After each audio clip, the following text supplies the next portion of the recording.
আসসালামু আলাইকুম রহমতুল্লাহ বারাকাতু। আমরা সবাই সুখী হতে চাই,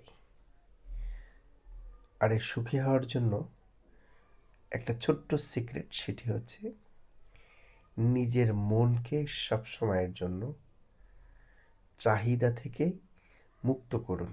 অর্থাৎ আপনার চাহিদা যত সীমিত হবে, আপনি ততটাই সুখের প্রকৃত অর্থ খুঁজে পাবেন, সুখের প্রকৃত অনুভূতি আপনি আপনি উপলব্ধি করতে পারবেন। কেন বললাম এই কথাটি?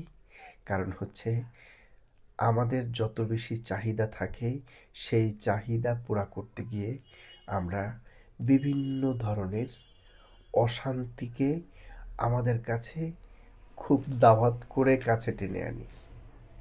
কেন বললাম? কারণ আপনার যে জিনিসটার চাহিদা হয়েছে, ওই জিনিসটা আপনার কাছ পর্যন্ত পৌঁছাতে আপনার যে যোগ্যতা অথবা আপনার যে সামর্থ্য, সেটা হয়তো নাই আপনার।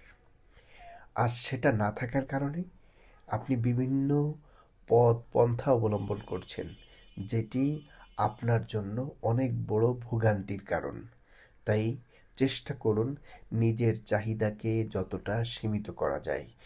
আপনার চাহিদা যত সীমিত হবে, ততই দেখবেন আপনি প্রকৃত সুখ, প্রকৃত শান্তি উপলব্ধি করতে পারছেন। সবার সুখ, শান্তি, সমৃদ্ধি কামনা করছি। আসসালামু আলাইকুম ওয়া রাহমাতুল্লাহি ওয়া বারাকাতুহু।